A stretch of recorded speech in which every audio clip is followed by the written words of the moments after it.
आकाशवाणी संबलपुर जुहार आंचलिक खबर पढ़ुछन संपा राय। संसदर मौसुमी अधिवेशन आयबा कालठानु मूल हेबा इताके नेगिरी आय सरकारंकर तरफु सर्वदलीय बैठक डका जाइछि। आयबा अधिवेशन के सुरुखुरुते परिचालना करबार दिगे सहयोग करबार लगी बैठक थी सरकारंकर तरफु सबु राजनैतिक दल के अनुरोध कराजिबा। अगस्ट 21 तारिख तक हेबार किथिबार मौसुमी अधिवेशन थी बहुतटे गुरुत्वपूर्ण विधेयक उपरे आलोचना हेबार संभावना रहिछे। राज्य छात्री मानकर सुरक्षा लगी राज्य सरकार 36 कार्यक्रम मूल करिछन। उच्च शिक्षा विभाग अधीन थिबार सुलहड़ा विश्वविद्यालय आ 730 सरकारी आ अनुदान प्राप्त कॉलेज न ए कार्यक्रम मूल हेबा।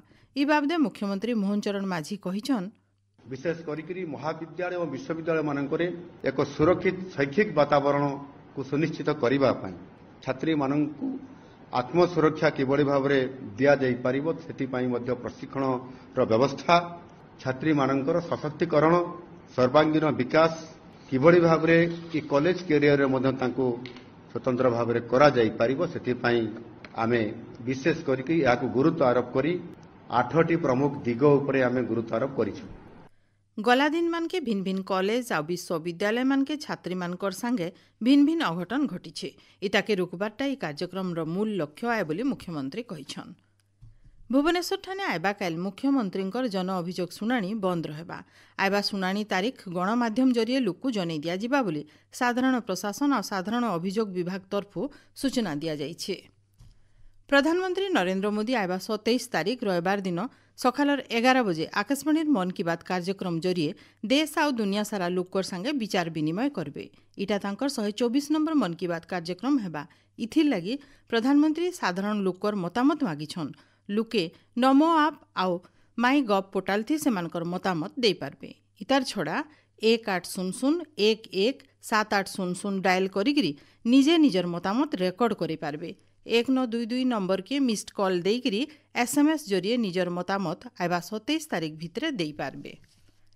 जातीय मानवाधिकार आयोग आयबा कालनु 2 दिनिया मानवाधिकार उल्लंघन बाबद मामला मानकर शुणाणी करबे। इथि लगी भुवनेश्वर न शिविर आयोजन करा जाउछि।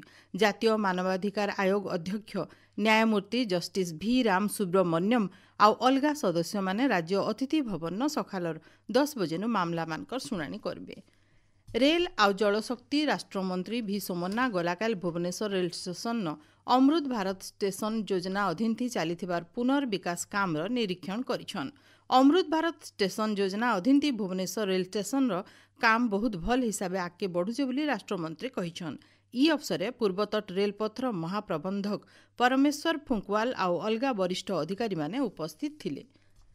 भुवनेश्वर राज्य श्रम संस्थान सम्मिलनी कक्ष न कर्मचारी राज्य बीमा ईएसआई उषो विशेषज्ञ मानकर 2 दिनिया कर्मशाला उद्यापित हो जाइए। कार्यक्रम थी राज्यर भिन्न भिन्न जगानु जोग देइथिबार 25 जन प्रशिक्षार्थी को स्वास्थ्य बाबद भिन्न भिन्न विषय उपरे तालीम दिया जाइथिला। कटक नेशनल लॉ विश्वविद्यालय परिसर न बाइस्कोप ग्लोबल फिल्म फेस्टिवल 2025 आयबा 24, 25 और 26 तारीख दिन हेबा। ई उत्सव मुख्य विषय वस्तु रही सिनेमा आईन आउ नारी सशक्तिकरण। ई सबके चलचित्र जरिए उपस्थापन करा जिबा। कटक न हेबार के थिबारी उत्सव थी देश आउ देश बाहरु आसिथिबार 100 एतका संपादित चलचित्र प्रदर्शित हेबा। माध्यमिक शिक्षा परिषद परिचालित इन सर्विस शिक्षक मानकर आइज हेबार के थिबार ओटीईटी परीक्षा के बोर्ड तरफु बातिल करा जाइछे। आयबा परीक्षा तारीख बाबदे बोर्ड तरफु विज्ञप्ति बाहरबा बोली सूचना दिया जाइछे। सुवर्णपुर जिला सम्मिलनी कक्ष न आर्थिक साक्षरता और आर्थिक अंतर्भुक्तिकरण शिविर हो जाइए। शिविर थी जिलार समाज मंगल अधिकारी जोग देकरी डाकघर और भिन्न भिन्न बैंक भितरे हेउथबार स्वल्प संचय योजना आर्थिक साक्षरता और आर्थिक अंतर्भुक्तिकरण उपरे आलोचना करथिले। ई अवसरे प्रधानमंत्री बीमा योजना जनधन अकाउंट साइबर ठकई और चिटफंड बागिर भिन्न भिन्न प्रसंग बाबदे सचेतन करा जाइथिला। उत्तर बंगोपसागर न आयबा 22 नु 24 तारीख भितरे आउ गोटे घूर्णिबलय हेबार संभावना अच्छे बोली भुवनेश्वर आंचलिक पाणीपाग विज्ञान केन्द्र तरफु सूचना दिया जाइछे। 23 तारीख भितरे इटा लघुचाप थी बदलिबा। इतार प्रभाव थी पश्चिम ओडिशा सहित राज्यर भिन्न भिन्न जिला न घड़घड़ी सहित अति जबर वर्षा हेबार संभावना रहिछे।